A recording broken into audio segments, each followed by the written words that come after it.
Hello, everyone. Welcome to this special edition, the 1987 National League Game of the Week.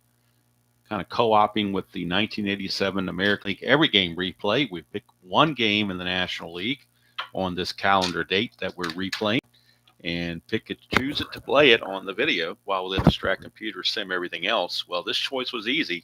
It's the only game scheduled May 28th in the National League. It's Atlanta and St. Louis from Busch Stadium.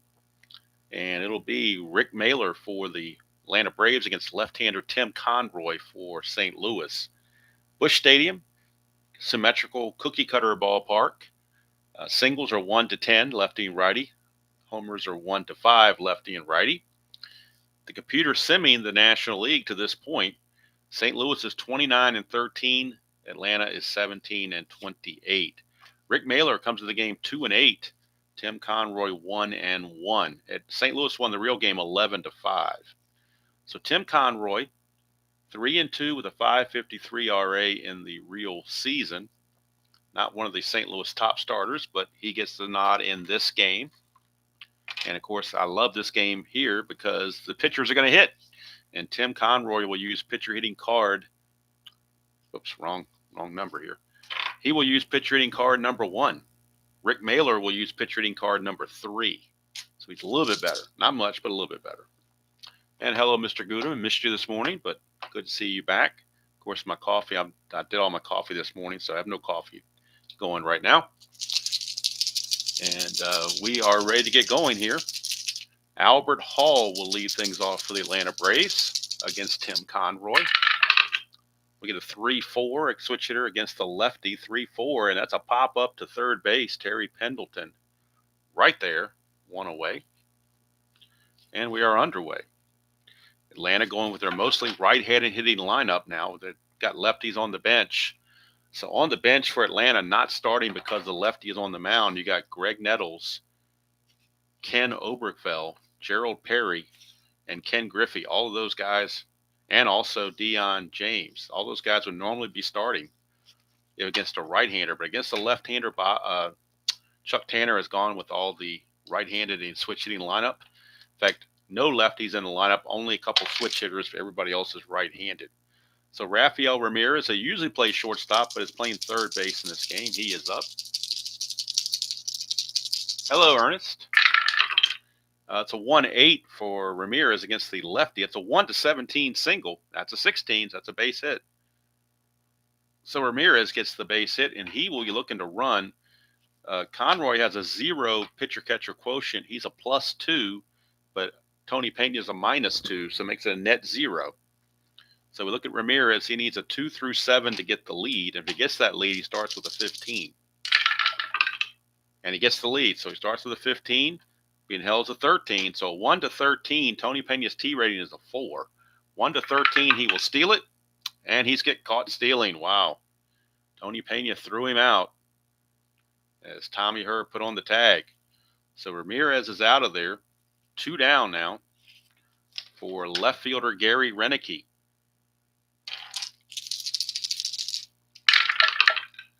.611 against the right-hander. That's a ballpark single check. 1 to 10. That's a 15, so he will line it to short. And that will do it for the Braves as we go to the bottom of the first inning. And Rick Mailer on the mound for Atlanta.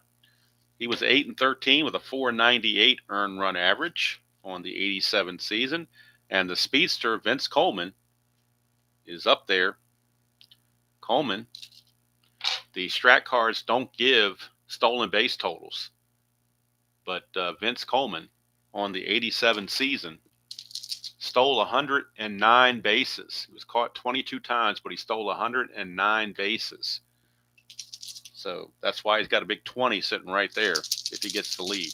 But he's got to get on base first. The old adage is you can't steal first base. So here's the pitch, 5-10, switch hitter batting left, and that's a ballpark single check. 1 to 10, and that's a 12, so we'll keep the fly out to left. And that's how you take care of a good base stealer, is you keep him off the bases. So Rick Mailer gets Coleman to fly to left, 1 away, and here comes the Wizard of Oz, Ozzie Smith. Switch hitter. 3-4, and that's a ground ball right to the first baseman, Ted Simmons, for 2 quick outs. And that'll bring up Terry Pendleton. Whoa, we got hopping dice here. We're going to re-roll everything because they all have to fit. 3-7, and that's going to be a strikeout for Rick Mailer. So 1, 2, 3 inning for Mr. Mailer. And at the end of 1, we got no score from St. Louis. Again, St. Louis won this real game 11-5 as they knocked Rick Mailer out pretty early. Here's Dale Murphy, borderline Hall of Famer. He is in right field for this one. 2-9, and that's going to be a single to left field for Dale Murphy. He has a chance to get a lead. 4 or a 5 will get him the lead. Doesn't get it, he will hold. That'll bring up Ted Simmons, former longtime Cardinal, coming back to play his old team. That's a 1-4 against the lefty. That's a ballpark single check. 1-10, but that's a 12. So it pops up to second base. 1 away. And that'll bring up the shortstop, Andres Thomas.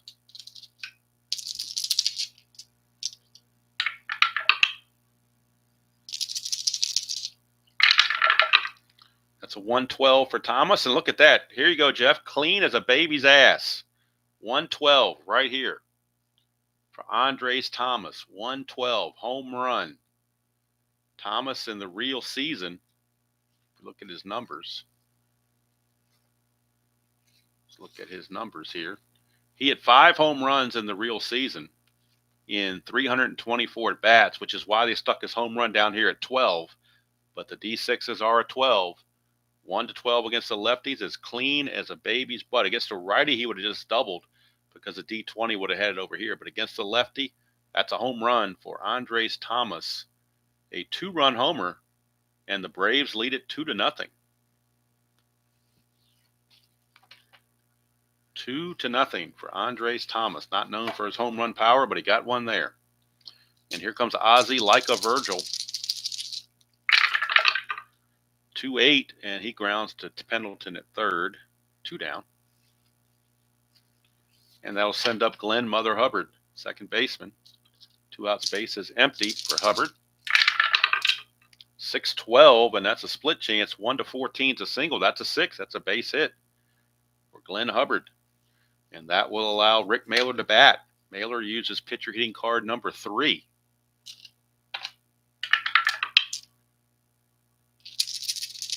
Been waiting to get this card on the table for a long time.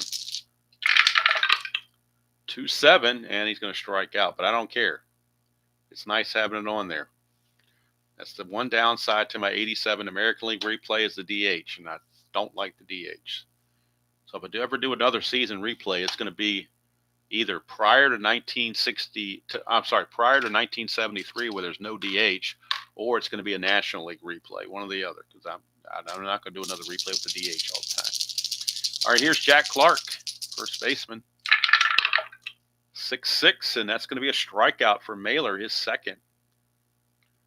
And Clark is dispatched, and here comes me and Willie McGee, center fielder. 4-7, switch hitter batting left, and that's a 1-7 single, and that is a 7 right on the knot. So it doesn't matter what color D20 I have, it's Devil Die comes up early. So McGee looking to run, and Mailer is a -3 though. He's a -5 with Virgil being a +2, but it's still a -3. He's an 18, so that'd be a 1-13 if he got the lead. So they're going to try for it. Needs a 7. Doesn't get it, so he'll hold. And that will send up Tommy Herr. 2-6. And that's a pop out to Glenn Hubbard at second. 2 down for right fielder Kurt Ford.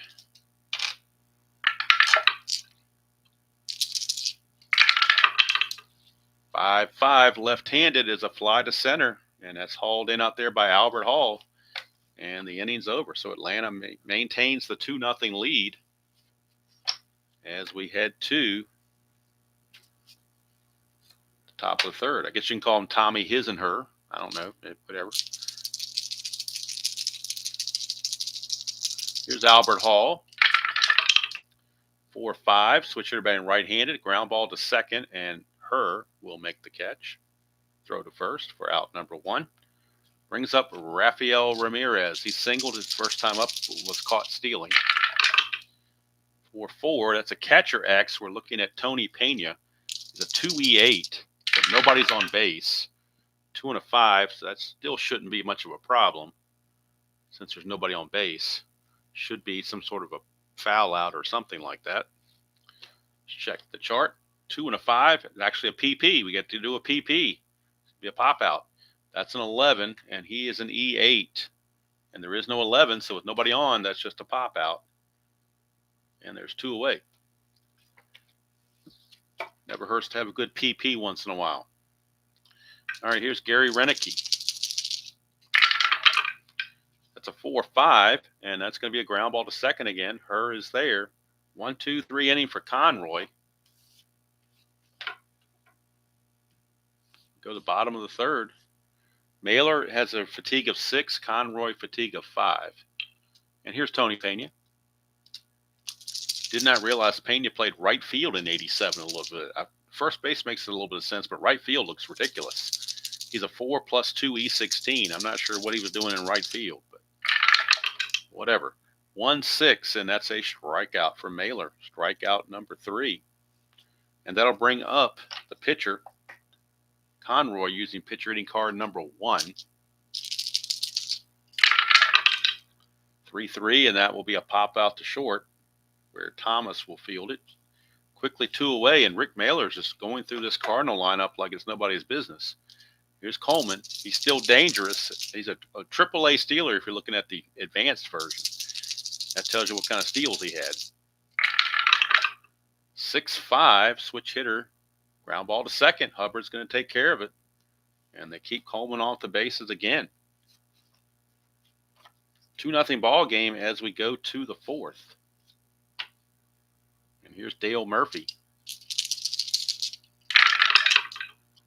2-5 against the lefty. It's a 1-15 home run, and that's a 10. It's gone. It's not clean as a baby's ass, but it doesn't count. It doesn't matter. It counts anyway. Murphy, 2-5. 2-5 is a 1-15 home run. That's a 10.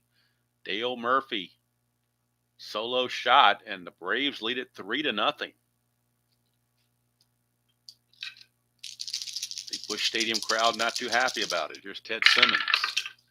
6-3.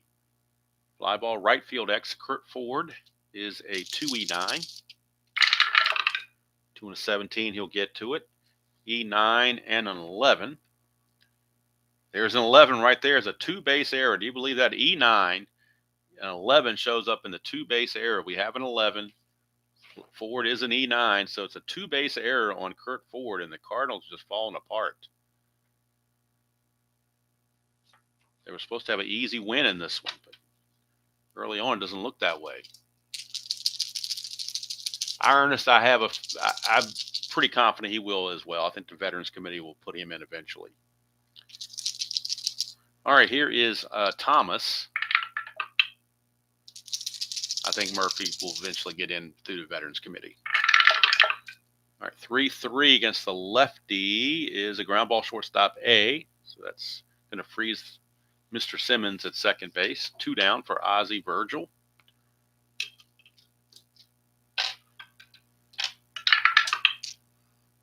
And I realize this is not the prime time to be streaming, but I'm not going to be here tonight, so do it when I can. Let's see, 6-11 is going to be a ballpark single chance, 1-10, and that's a 2. So, but it's only 1 star on the ballpark single, so Simmons had to stop at third base. So runners are at the corners, 2 down for Glenn Hubbard. Actually, only 1 away for Glenn Hubbard. Take it back. Only 1 out. 1 out, runners at the corners. Infield is, they're going to play for the, wow, do you play in or do you play back? They're going to play in. They don't trust the double play. They're going to play in. That's a 6-6, and it's a walk, so it doesn't matter where they played. It's going to load the bases for Rick Mailer. So bases are loaded, and Rick Mailer is up. Infield is in now, though. is back for the double play now because you got the bases loaded, and a double play gets you out of the inning. And on the pitcher card, there are no plus signs that penalize you for playing the infield in, so there's no reason not to play the infield. Well, actually, I'm not going to game the system. We're going to play back for the double play because playing in, actually 1-7 does penalize you here. So we'll go ahead and play back for the double play. It's a 5-7, and that's a ground ball second base X. So possible double play if Her can turn it. 2E8. They can get out of the inning. 2 and a 5, though. The double die comes up again. 2 and a 5. And it's a good thing they play back, or that would have been a base hit because with the infield in, that pound sign takes over and turns it into a single, 2 stars. But they played the infield in, but his only play is going to be at first base. So the run's going to score. That's a 12. He is an E8. There is no 12, but it's going to be a 4-3 ground out. His only play is the first base. But had he been in, that would have scored 2 runs. So as it is, Simmons scores to make it 4-0. Atlanta. The other runners move up 90 feet. So second and third, 2 outs now for Albert Hall. That run is unearned. But Atlanta taking it to St. Louis, 4-6. And that's another walk. That will load the bases once again for Rafael Ramirez. That is the second walk issued by Conroy. And now Bill Dawley, a right-hander, is loosening the St. Louis bullpen as Conroy may not be around too much longer. Here's Ramirez. Hello, Jimmy Jam. Here's Ramirez. 6-7, and that's a 1-12 single. That's a 9. It's a base hit, 1 star. Another run's going to score, and that's going to be it. They're going to pull Conroy. They can't go any further with him. Again, another unearned run because of the error. But unearned or not, they just can't go any longer. It's 5-0. And the Cardinals will go to the bullpen for Bill Dawley, a right-hander. He was 5-8 with a 4.47 ERA real world. But Conroy getting smacked around. He only goes 3 2/3 innings. And he's going to give up 1, 2, 3, 4, 5, 6, 7 hits. He walks 2, and he struck out 1. So far, he's given up 5 runs, 3 of which were earned. So 3 earned is the most he can give up. He's given up 5 runs total. He could give up more, but they would be unearned as well.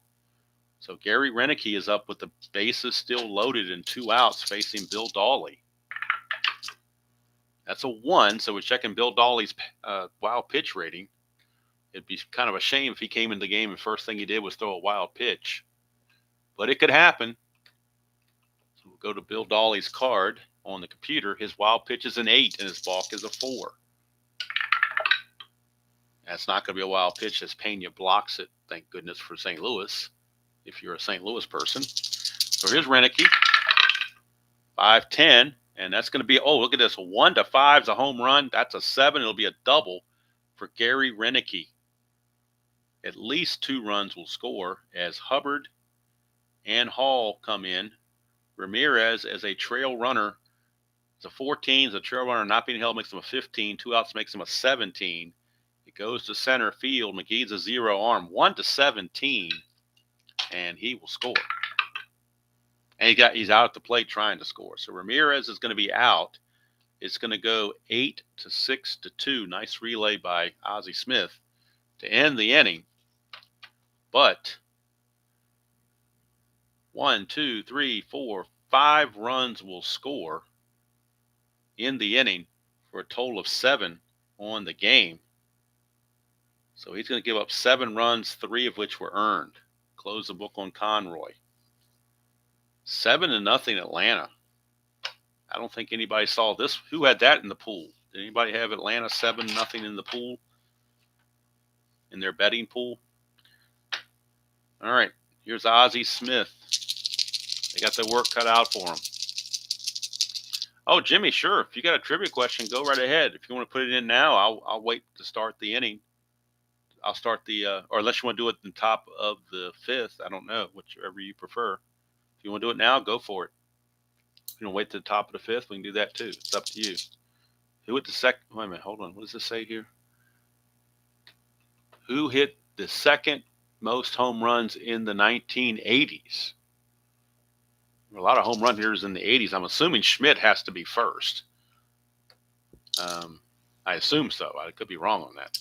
So who would, if he's first, big assumption, of course, who would be second in the 80s for home runs? That's an interesting question. Thinking of who played in the 80s.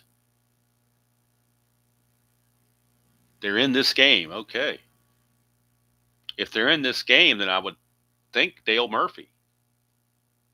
Either Murphy or Clark, but I don't think it's Clark. So I'm thinking Murphy.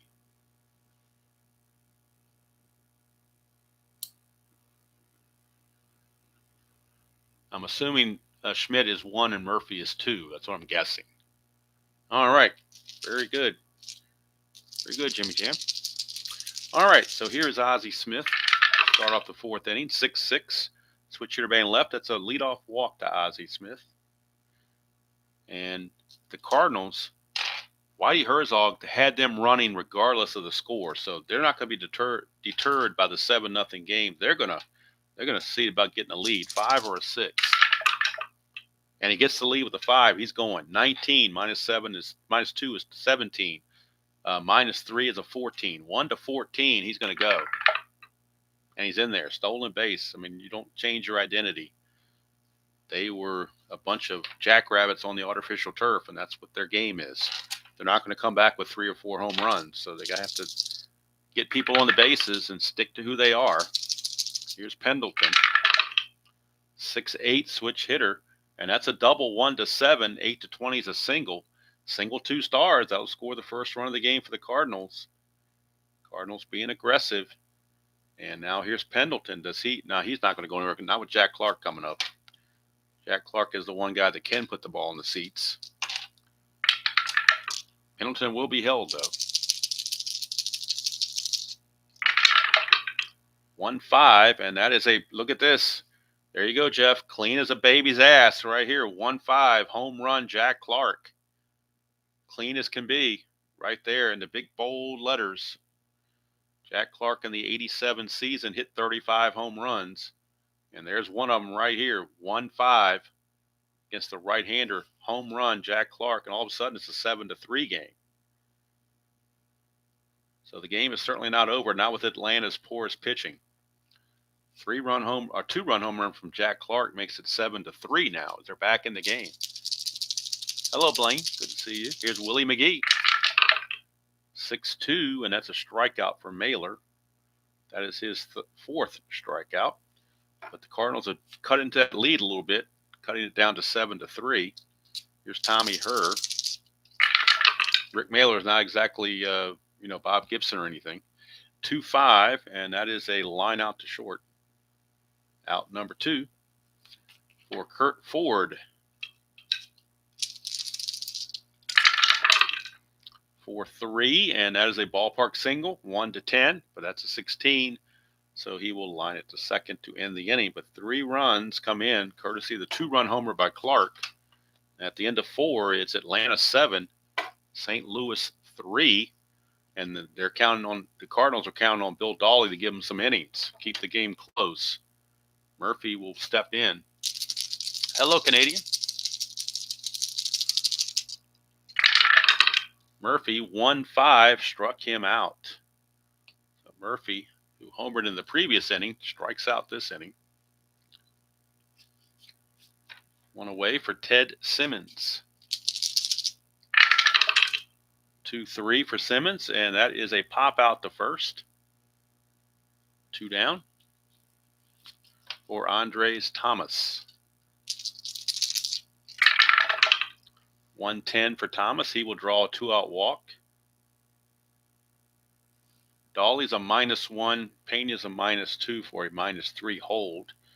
So even though Thomas has the asterisk, they will not try to get a lead. He will be held because if you don't hold him, he's going to get a lead automatically. So they will hold him, but he won't go anywhere. And here's Ozzie Virgil. 5-6, and that's a strikeout for Dawley. That is his second strikeout. And he puts a 0 on the board, gives his team a chance to come back. See if they can cut into that lead even further. Mailer will be facing, well, the problem is Dolly's due up second this inning. So, again, got to get refamiliarized with the National League play as the pitcher is up next. But if Pena gets on, they can use Dolly to bunt. 2-6 for Pena. He grounds to short. 1 away. Boy, you wonder if it might not be worth Dolly staying in the game. They're going to have him stay in the game. So with nobody on, they're going to have him hit. He's a pitch rating card number 2, actually, for Dolly. He uses pitch rating card number 2. They might take a chance of getting some off of Mailer's card. Whoa, we got a hop and dice. We're going to re-roll that. 2-5 is going to be a single 1-6, but that's a 17, so he lines it to second. Dolly is out, 2 down for Vince Coleman.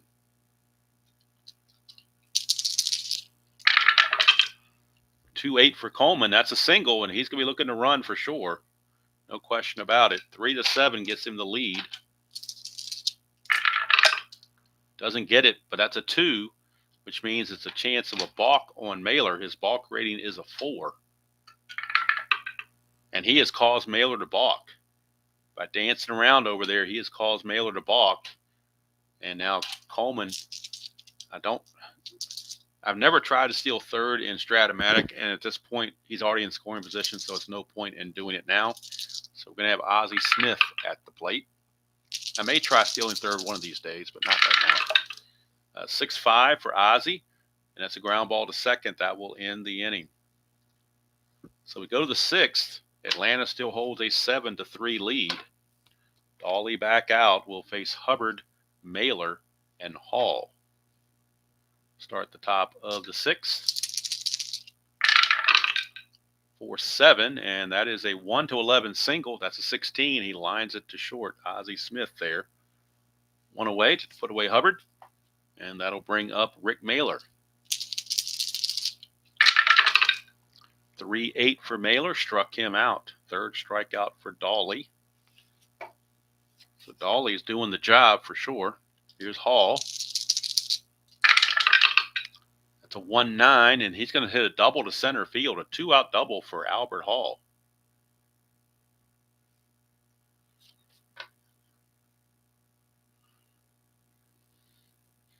And that'll send up Rafael Ramirez now in a clutch situation. 4-7, right-hander, 4-7. That's a single 1-11, but that's a 15. He lines it to Ozzie again, and that will end the inning. So Dolly is coming in and stabilize things. He's just waiting for his team to catch up. This will be the fatigue inning for Rick Mailer, inning number 6. He's going to be facing Pendleton, Clark, and McGee, heart of the order. 3, 4, and 5 hitters. 4-6, and that's going to be a leadoff walk. Not what Mailer wanted. And that is the second walk issued by Mailer to go with his 4 strikeouts. Again, Pendleton could go, but when you got Jack Clark behind you, why would you do that? So Jack Clark's looking to do some more power. 2-11. It's not going to be power, but it's going to be a single to left field. Puts 2 on with nobody out. And Mailer now 1 batter away from getting fatigued. So the Atlanta bullpen's starting to stir a bit. Here's Willie McGee. 2-5 for McGee, but that's a ground ball second base A. Boy, that's a killer right there if you're the Cardinals. 4-6-3 double play. Pitcher's best friend.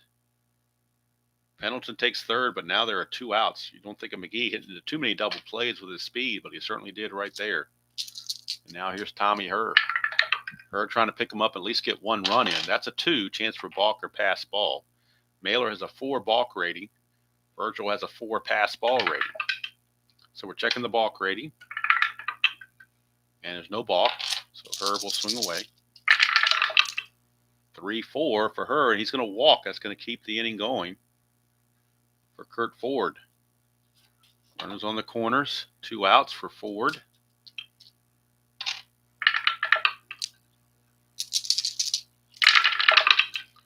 2-7, and that's a single to center field, but it's anti-clutch. Runner on third, the clutch comes into play, so he will lose the hit on the anti-clutch. The only spot he was anti-clutch on his whole card on the right-hand side was 2-7, and he found it. Anti-clutch makes it a pop out to second, and the Cardinals don't like the clutch rule, but that's just the way it is. So Mailer hangs on. He may or may not be back. We shall see. Dolly back out, though, because he has been not quite lights out, but he's been very good. There's Renicky, 1-8, and that's a fly to left field, one away. There's Murphy. 2-11 for Murphy, and that's a ground ball to third. Pendleton is there, 2 down. This will be it for Dolly because he's scheduled to bat second next inning. And he's about on his end of his fatigue run anyway. He's got a relief rating of 3, and he's in his third full inning. There's Simmons, 1-5, and he's going to ground it to Pendleton to end the inning. So Bill Dolly gave them all they could ask for and more, and he will step aside. So Dolly will go 3 1/3 innings, and he is going to give up just the 1 hit. That double was it. No runs, 1 walk, and 3 strikeouts. And they'll be looking at a pinch hitter for Dolly coming up in the bottom of the 7th inning stretch time. We'll keep it rolling. Rick Mailer going to stay out there facing Pena and then a pinch hitter.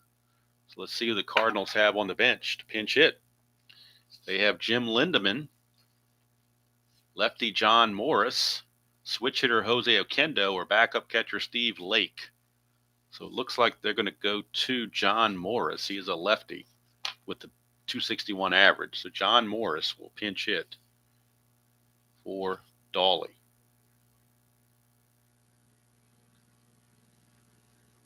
Against Rick Mailer. So it'll be Pena, Morris, and Coleman due up for the Cardinals. They still trail at 7-3. It's 2-4, and that's a fly to center by Pena. 1 away, and here comes John Morris. Again, he hit 261 with 3 home runs and 157 at-bats. Backup outfielder. When your outfield is Coleman and McGee in left and center, your only chances are to play right, and he split time with Kurt Fords. 2-6, and that's a strikeout. And for Mailer, that is strikeout number 5. So Mailer looking to go full 7 innings, and then they'll turn to the pen. Most likely. Here's Coleman. 6-7, and that's a ground ball second base X. Glenn Hubbard. 2E13 for Hubbard. 2 16, he'll get to it. That's a 15, though. That could be problems. E13 and a 15. Nope, there's a 14 there, but not a 15. So Hubbard will make the play to end the inning. That will most likely be it for Mailer. He's scheduled to bat 4th this inning. And he's on the verge of fatigue, so I don't see any reason to push it. Due up for the Braves will be Thomas, Virgil, and Hubbard, all right-handers. So the Cardinals look into their bullpen. And let's see who they have available. They have 1 right-hander remaining, Lee Tunnell. Then they have 3 lefties, Ricky Horton, Ken Daly, or Pat Perry. Plus they have, I guess that's it. All right, so do they go to Tunnell, even though he's not very good? Yeah, they're boy, tough. Thomas, Virgil. You know what? They're going to go to Ricky Horton. He's a little bit better pitcher. So Ricky Horton, here's a who is coming on. He's a -4, makes him a -5. So Ricky Horton in the real season, 8-3 with a 3.82 earned run average. He'll be facing Thomas, Virgil, and Hubbard for the Braves here in the top of the 8th. Hello, Joel. 1-5 for Thomas against the lefty. Pops it up to second base. 1 away for Ozzie Virgil. 5-6, and that's a pop out to third. So he gets to pop him up to Pendleton. 2 down for Glenn Hubbard. And if Hubbard reaches, they'll pinch hit for Mailer for sure. 4-10, that's a strikeout. So Ricky Horton comes in and pitches a 1-2-3 8th inning. He will certainly come back for the 9th. Atlanta may very well go to the bullpen and do a double switch with the pitcher spot coming up first. Last out was made by Hubbard, but you're not going to take, he's got too good of a defense. Simmons comes up later, so they're going to bring in first baseman Gerald Perry. He will bat 9th on the double switch. He will bat 9th, so he will lead off next inning, and the pitcher spot will come into play in the 5th area, and Ted Simmons is no longer in the game. But Perry certainly helps their defense. He's a 3E18 at first base. So we got Perry, the first baseman right here, and he's going to lead off in the he would lead off in the top of the 9th. So coming in for Atlanta to pitch. Let's see who's coming in the bottom of the 8th. They got switch, and right. So they're going to go to Jeff Deadman, wear plaid. Jeff Deadman. +3 to go with Virgil's +2 makes them a +5. Not going to help with the steals, but they're up 7-3, so they're hoping that's not going to be a problem anyway. But you never know. Like I said, Cardinals aren't going to put on the brakes just because they're behind. We'll see how he does. Ozzie Smith gets the first take. Ozzie Smith. 4-8, switch hitter batting left-handed. That's a leadoff walk. That's not what you want to do. Ozzie's aboard, and he's going to be looking to run. Needs a 5 or a 6. Doesn't get it. I don't think they're going to risk it on the. They're not going to risk it on the secondary lead. Not being down by 4. Here's Pendleton. 4-5, switch hitter. 4-5 is a 1-2 triple. Anything else is a single. The double dies a 1. So Terry Pendleton just strokes a triple, assuming he had triples in the real season, which he did. He had 4 of them. So an RBI triple for Terry Pendleton. Cuts the lead to 7-4. Now the Braves bullpen is active again, as they do have a lefty down there. Paul Ossenmacher loosening the bullpen. Here's Jack Clark. Infield is back. They need outs. 2-9 for Clark, and that's another walk by Deadman. He is just making it worse here. And here's Willie McGee. And they're not going to mess around here. Chuck Tanner says, I've seen enough of Deadman. And we are going to Paul Ossenmacher out of the bullpen. Ossenmacher 1-1 with a 5.10 ERA. So Paul Ossenmacher.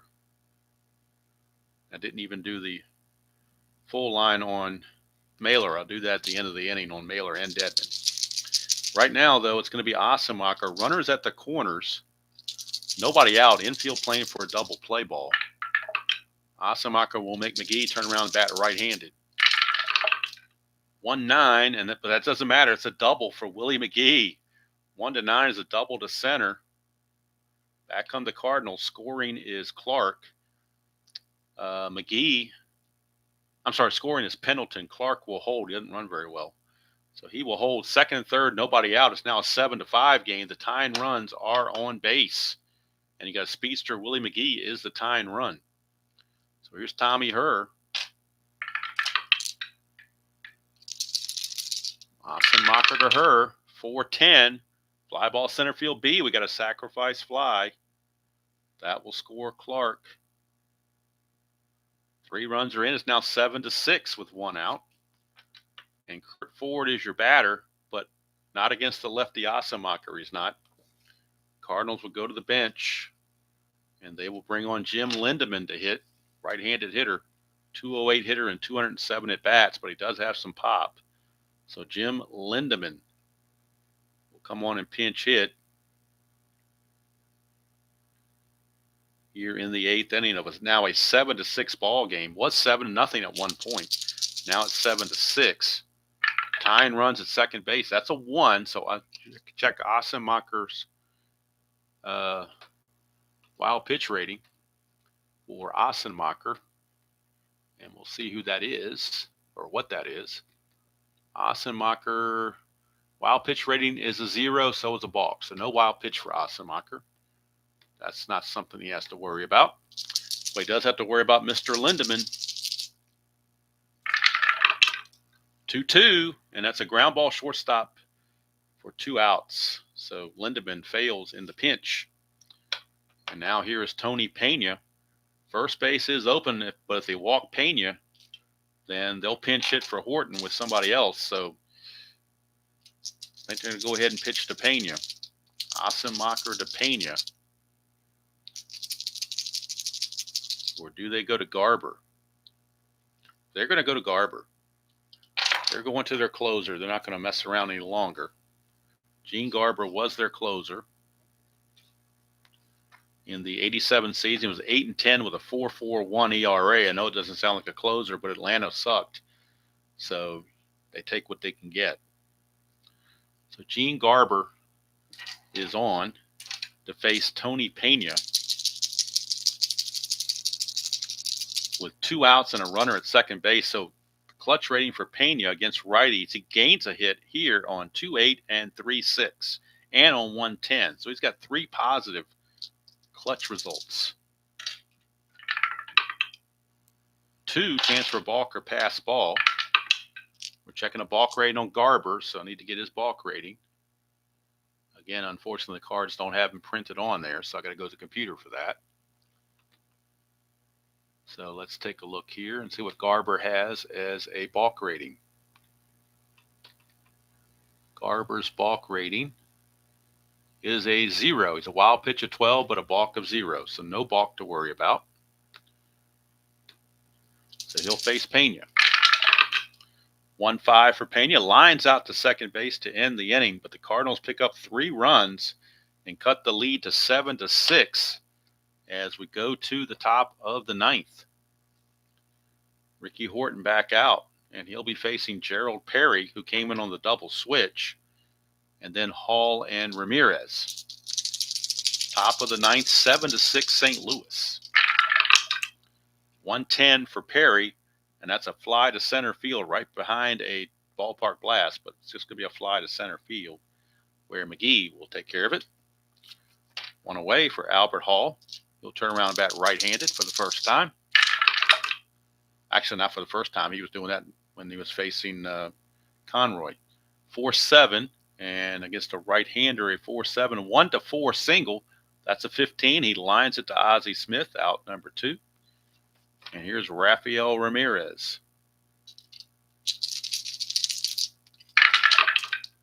1-8, and that's going to be a 1-17 single, but that's an 18. So he lines it to Ozzie Smith to end the inning.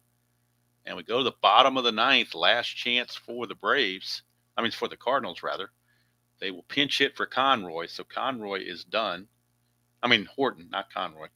They will pinch hit for Horton. He is done. Horton goes 2 innings and gives up nothing with a strikeout. So the Cardinal bullpen, 5 1/3, 1-hit shutout relief has got them right back in the game. Now, let's regroup and do some of these things here for Mailer and company so I can get caught up to speed. Mailer went 7 innings. And then, let's see, when did Mailer come out? Did I not put his thing on here? Dedman. Now I'm confused when Mailer, I don't have my little marking here. That's where Dedman came in. That's where Ossenmacher came in. And that's where Garber came in, but I don't remember when Mailer came in. So we'll backtrack here, and whatever's left over has got to be what's left over. All right, so Dedman, I think, came in right here. He came in and didn't get anybody out. That's what happened to Dedman. He gave up a hit, 3 runs, and 2 walks. Terrible outing for Dedman. Osmacher came in, got 2/3 of an inning, and gave up a hit. No runs. And so far, Garber faced one batter and got him out. So that means 7 innings pitched for Mailer. And he's going to give up in the 7 innings 3 runs. And let's see how many hits he gave up. 1, 2, 3, 4, 5. Got him for 5 hits. He walked 3 and struck out 5. Okay, now we're up to speed, I think. All right, so we are going to the bottom of the 9th, last chance for the Cardinals against the closer, Gene Garber. They also had Acker. They kind of took turns closing. But coming on to pinch hit for the Cardinals will be switch hitting Jose Oquendo. The only guy left on the bench is backup catcher Steve Lake now, but they're going to use Oquendo, 286 hitter, a switch hitter, played pretty much everywhere. But he will be doing the pinch hitting to start the bottom of the 9th, Jose Oquendo. So Oquendo, Coleman, and Smith, the scheduled hitters against Gene Garber.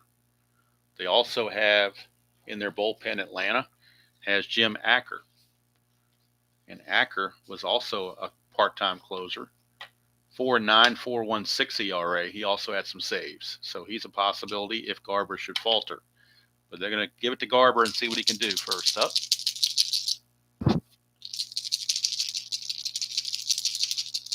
You were in Greece. Oh, wow. Cool. Hope you had fun out there. All right, here's Jose Oquendo. Pinch hitting. 6'7", switch hitter batting left. That is going to be a single for Jose Oquendo, a leadoff single. +6 for Garber, so that's going to make it rough on the trying to hold the runners. But he does not have an asterisk there if he wants to try for the lead. If he gets the lead, though, he's in good shape, so he's going to try for it. But a 10 would get him picked off. But what are the odds of rolling a 10?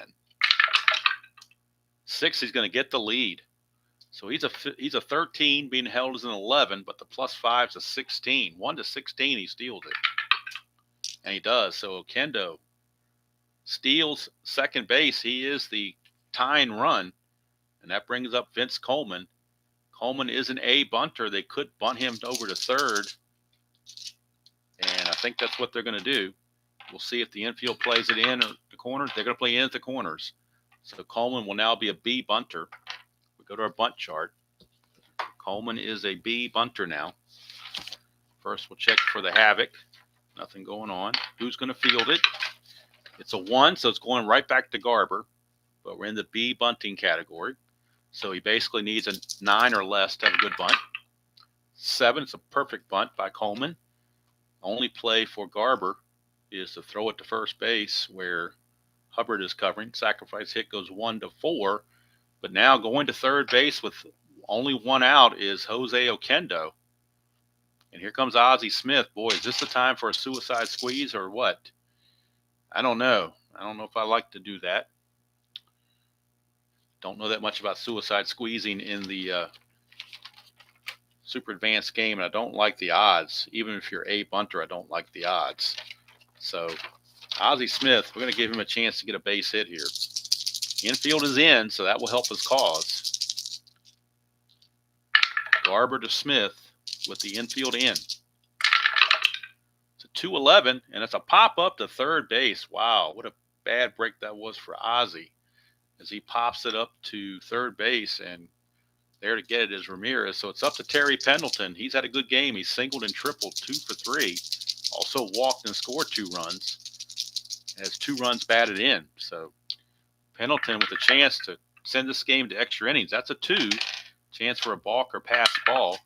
We're looking at a pass ball on Virgil. He's a 4. Virgil lets the ball get by for a pass ball, and we have a tie game. And that is the Atlanta Braves in 1987 in a microcosm right there. A pass ball for Virgil. It's not a walk-off pass ball, but it does tie the game at 7. Game is tied at 7. Here's Pendleton. 3-9 for Pendleton. He will walk. And now he's the winning run. And Pendleton looking to get a lead as well. Pendleton needs a 2 through a 2, a 6, 7, or 8 to get the lead. 12 he's picked off. That's a 9. He does not get the lead, so he will hold. And here comes Jack Clark. Jack Clark, chance to walk it off. 5-11. Ballpark blast for Jack Clark. It's a 5, though, and that's a 17. So Busch Stadium just cost him a home run there, but it will send us to extra innings here in St. Louis. Gene Garber is done. They will have to turn to Jim Acker going forward, I think, assuming they get the lead. If they don't get the lead, they'll probably, turn it over to one of the other relievers. Let's see, for Garber, he's going to give up just a one hit, the one run. The one run is actually unearned due to the pass ball. That makes that run unearned. Give up a walk and no strikeouts. So it gets Conroy off the hook, and it costs Mailer the win. We are going to extra innings. And the Cardinals will need a new pitcher as they pinch hit for for Horton, after they needed the extra stuff. So looking in their bullpen for the Cardinals, let's see who they have available. Looks to me like they are going to turn to this guy, Todd "We Are the Worrell." He is their closer, but when you're in extra innings, there's no more closing. He had 33 saves in the 87 season. He was 8-6, 2.66 ERA, and 33 saves. So what that's going to do for Atlanta, though, is they've got a lot of lefties on the bench, and they will start using them. So Todd Worrell come in and pitch. He's a +2, so that makes him a net 0.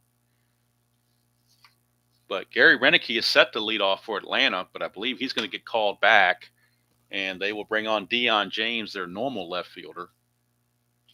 Or will they call on Griffey? Let's see. They go to Griffey or they go to James?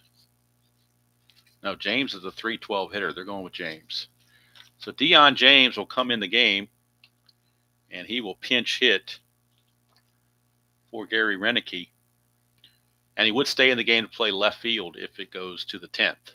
Well, it's obviously going to the 10th. It's going to the bottom of the 10th. So he would stay in the game to play left field. Deion James. Pinch hitting in the 10th, left field in the 10th. And he's a 3-12 hitter with 10 home runs. So Deion James going to lead things off against Todd Worrell.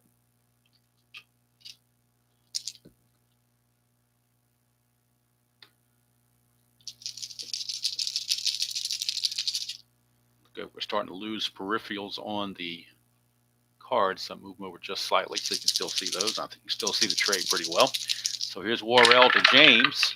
It's a 6-9 against the lefty. That's a 1-12 single. That's a 4. Deion James, a leadoff single. He could try to get a lead here, but it would only be a 1-13 if he did it. And you got Murphy coming up, so I don't think you want to run yourself out of an inning with Murphy coming up. So they will hold him there, and Worrell will pitch to Murphy. That's a 3-6 for Murphy, and look at this. Look at this, 3-6 for Murphy, clean as a baby's ass again for Murphy.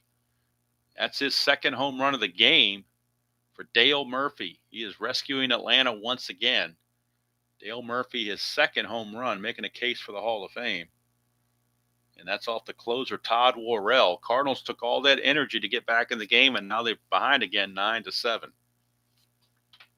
So Murphy, the 2-run homer on the 3-6, clean as a baby's butt. Here's Andres Thomas, the shortstop. 5'10" is a catcher X. That's Pena. It's a 2E8. 2E8, 2 and a 6 for Pena, but nobody's on base, so we're not worrying about any kind of pass ball. It's probably a PP, and it is a PP. That is a 15, and he is an E8. But there's a 15 right here on Pena, so he's going to blow it on a P/P. We got an E1. The batter hits a squib out in front of the plate that the catcher can't handle. It's a 1-base error. So E2 on Pena, and that puts Thomas on first base with nobody out for Ozzie Virgil. Cardinals kind of falling apart after they come so far back to tie the game and send it to extra innings. They're starting to kind of fall apart a bit. 3-8 for Virgil. That's a strikeout. So Worrell will get the strikeout here for Glenn Hubbard. On deck is Gerald Perry after the double switch. Oh, I'm sorry. Wait a minute. What am I doing here? I got it messed up here. Something got messed up here. I got messed up on the double switch. So let me go back and reverse this stuff here. I got messed up on the double switch. I inadvertently had, after Murphy's home run, I had Thomas coming up, but it's really the pitcher spot coming up. So it should have been a pinch hitter. So that's what we'll do. We'll backtrack like it never happened, and Greg Nettles will pinch hit. Because I forgot the pitcher spot was number 5. So Nettles will do the pinch hitting. So there is no E2 on Pena. Go back here. Nettles, the pinch hitter in the 10th inning. And Jim Acker will come in and pitch the bottom of the 10th for Atlanta to try to close the door. So Nettles, pinch hitting against Worrell. Base is empty. 2 runs in, nobody out. 4-9, he will strike out. That's 1 away. So Nettles is gone. Here is now is Andres Thomas. Now he gets the bat. 6-3 for Worrell. Ground ball shortstop X. That's Ozzie. He's a 1E10. The only errors for shortstop on an E10. Let's see. 3, 16, 17, and 18. And that's an easy play for Ozzie. 2 down. And that brings up Ozzie, the other Ozzie, Ozzie Virgil. Got 2 Ozzies in this game. Here's Virgil. 3-6 for Virgil, and that is a 1 for a double. Anything else would be a single. So a 2-out single for Virgil. And that'll bring up Hubbard with Perry on deck. Worrell to Hubbard. 6-6 for Worrell. Trouble there. 1-14 is a double. That's a 20. It's a single 2 stars. That'll put runners on the corners. And now, with Gerald Perry coming up, the Cardinals will lift Worrell, as he just doesn't seem to have it. So Worrell will leave, and Ken Daly will be coming on to pitch for the Cardinals out of their bullpen. Left-hander Ken Daly. 9-5 with a 2.66 ERA. As Worrell, unable to get the job done. He goes 2/3 of an inning. He's going to give up 4 hits. So far, 2 runs, no walks and a strikeout. But these 2 runs are his responsibility. So Ken Daly is on to face the left-handed hitting Gerald Perry. Runners on the corners and 2 outs. That's a 1. Daly has a chance for a wild pitch that could bring in another run. Let's see what his wild pitch rating is. Daly's wild pitch rating is a 16. Boy, that's terrible. And a balk of 0, but a wild pitch rating of 16. So if he uncorks this here as a wild pitch, Virgil will score. And he does. It's going to be a wild pitch. So how about that? He comes to the game right away and throws a wild pitch. First thing he does, and that allows the 3rd run to come in. It is now 10-7 Atlanta. Hubbard at second base now for Gerald Perry. 3-9 for Perry. That's a walk. That'll keep the inning going for Albert Hall. 1st and 2nd. 2 outs for Albert Hall.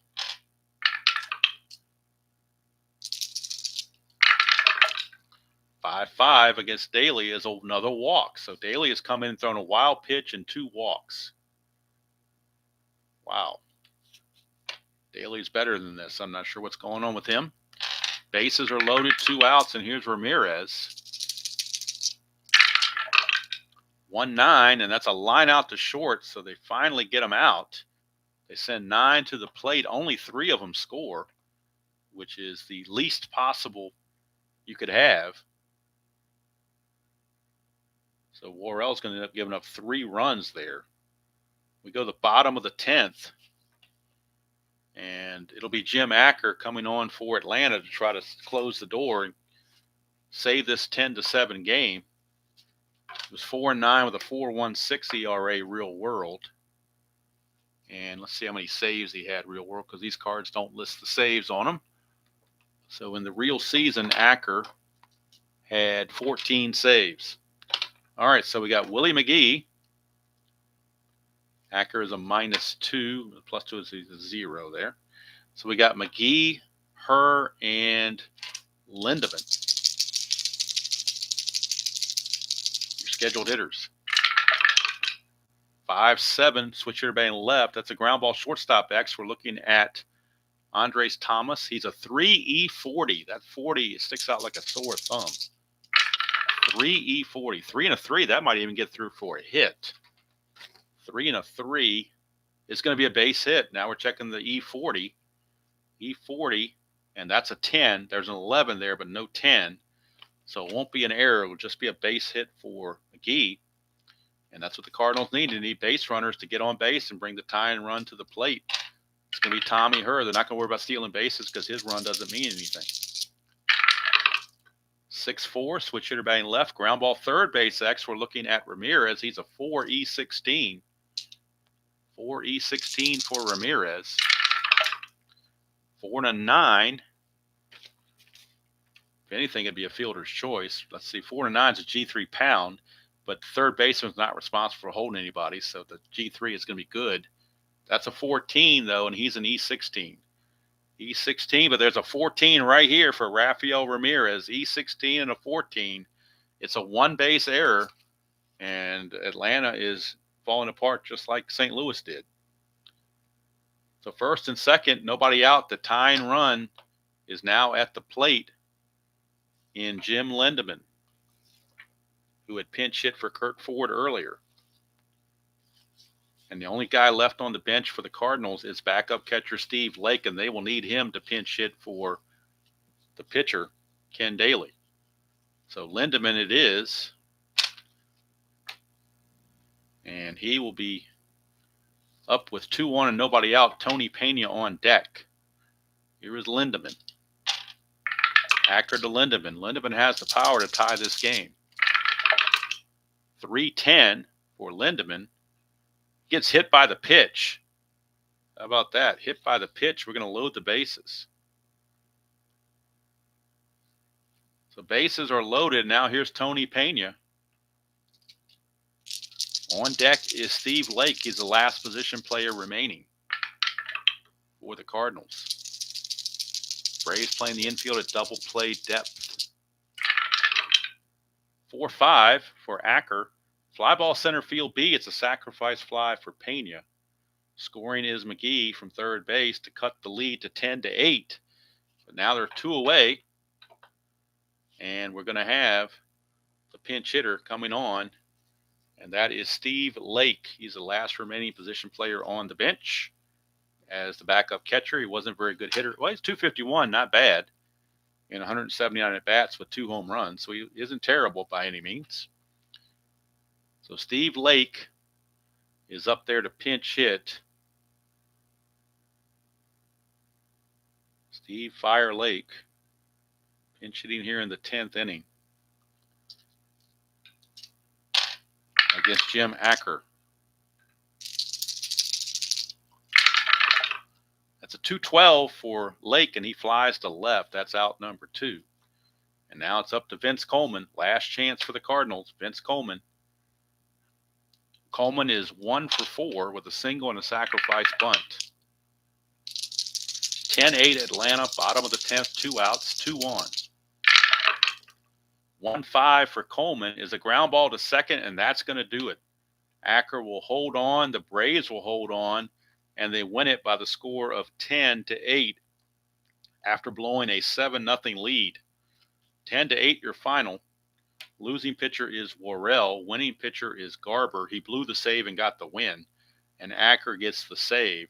Acker's going to go 1 inning, and he's going to give up 1 hit. Let's see here. So the run he gave up was actually unearned due to the error. And no walks, no strikeouts. He did hit a batter. So final lines, well, let's get Daly's numbers. I didn't get his numbers on here. Daly came in, walked 2, and then got a line out. So didn't give up anything, but he did walk 2 guys. So for Atlanta, 10 runs, 12 hits, and they had, I think, 2 errors in the game. Let's see, E5 here. I thought there was another error somewhere. Maybe not. Maybe just the 1 error there. St. Louis got 9 hits, 8 runs and 9 hits, but they committed at least 2 errors I know of. E9 here, and there was an E1, I thought, somewhere along the lines. Maybe it's only 1 error. Maybe I'm getting confused. I only see the 1 error. So I should start putting little tick boxes where the errors are just so I don't have to go back and get them later, but didn't do it. So there we go.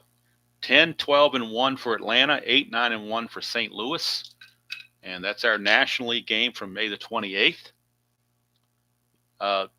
Next week, next Friday, the National League game from May the 29th will be the New York Mets and the San Diego Padres. Ron Darling against Dave Trevecki from San Diego, from Jack Murphy Stadium. That will be the game next Friday. Somebody asked about the Giants. We will eventually get to the Giants, probably on the 30th. I think they're playing Montreal in San Francisco. That's probably going to be the game the following week. But next Friday is going to be the Mets and the Padres from San Diego. But from here, it is the Atlanta Braves getting a 7-0 lead and then blowing that lead, but then coming back to win it. And the player of the game, without question, is Dale Murphy. Dale Murphy is your player of the game. 44 home runs, 295 average. But Dale Murphy singled in the second, homered in the fourth, and hit the 2-run home run in the 10th that gave them the margin of victory and set them on their way to win this ball game. So Dale Murphy, your player of the game for the Atlanta Braves. Next telecast, or if you want to call it telecast, next stream, whatever you want to call it, will be tomorrow around noon. And we'll replay game 1 of the World Series that takes place tonight between the Dodgers and the Blue Jays. That'll be replayed, as played lineups replayed on History Maker Baseball. That'll be tomorrow at noon. We take Sunday off, except I may play on Sunday. I will probably play game 2 of that World Series just to keep it straight. I want to play within right after the regular game so it's fresh in my mind. So Sunday we'll play game 2. I'm not sure when that's going to be, if that's going to be in the morning or in the evening. Not 100% sure. Probably in the morning, but we never know. And then back to Monday, of course, we'll be back at Yankee Stadium for the 1987 replay as the Oakland A's take on the New York Yankees. That'll be the first game of the May 29th block. That'll be Monday morning at 9 o'clock. So I do appreciate everybody who spent part of your Friday afternoon with me. I know, like I said, I know trying to stream at 1 o'clock is not a prime time thing to do, but when I'm not going to be here Friday evening, I got to do it sometime. So that's what I picked. So again, thank you all for keeping me company on this Friday afternoon. Hope you have a great weekend, whatever you have planned, whether it's going out, staying in, watching football, watching baseball, watching a movie, whatever it is, whatever floats your boat, as they say. Stay safe out there. I want to see you all back for next time. So until next time, enjoy playing whatever game you choose to play, however you choose to play it, and I will see you all down the road. The Braves win it 10-8 in 10 innings over the Cardinals.